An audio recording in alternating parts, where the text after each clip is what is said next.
एक था आंगन जहां हर सुबह सूरज की पहली किरण के साथ खिल उठते थे 22 मासूम बच्चे। उनके कदमों की आवाजें, नन्हे बच्चों की हंसी, चंचल सी किरकारियां उस आंगन को जन्नत बना देती थी। उनका ये वीडियो जहां बच्चे खेल रहे हैं, कूद रहे हैं, नाच रहे हैं, खुशियों में डूबे हुए हैं। रंग बिरंगे कपड़ों में उनकी मासूमियत का ऐसा रंग, इसे देखकर हर कोई मुस्कुराने को मजबूर हो जाएगा। इन मासूमों का खेलना, उनका नाचना, उनकी वो मस्ती भरी बातें, सब कुछ अब सिर्फ यादों का हिस्सा बन गया है।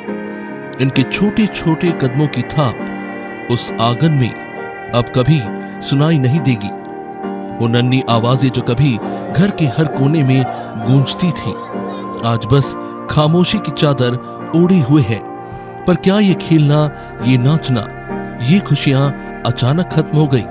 नहीं, ये खत्म नहीं हुई, उन्हें छीन लिया गया। एक दवा, कफ सिरप, जो बचपन के कष्टों को दूर करने के लिए बनी थी, बन गई उन्हीं की मौत की वजह। उन बच्चों को बिना जाने, बिना समझे उस जहरीली गलती का शिकार बनना पड़ा। वीडियो में जो हंसी, जो मस्ती थी, वो अब सिर्फ एक दर्दनाक याद बनकर रह गई है। उनकी वो मासूम मुस्कानें जो हर सुबह परिवार को एक नई उम्मीद देती थी, अब सिर्फ तस्वीरों में कैद है। इन मासूमों की मौत ने पूरे मोहल्ले को खामोश कर दिया। उनके घरों के आंगन अब वीरान है।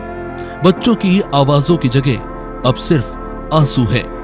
कहां गई वो सुरक्षा, कहां गई वो जिम्मेदारी?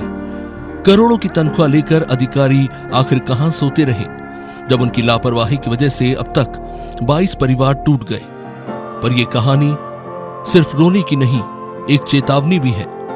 ये मासूमों की हंसी, उनकी चहल पहल हमें ये याद दिलाती है कि हमारी जिम्मेदारी क्या है। उनकी सुरक्षा करना, उनकी जिंदगियों को बचाना और उनकी खुशी को हमेशा सबसे ऊपर रखना। चलो। तुमने बोली थी जय हिंद।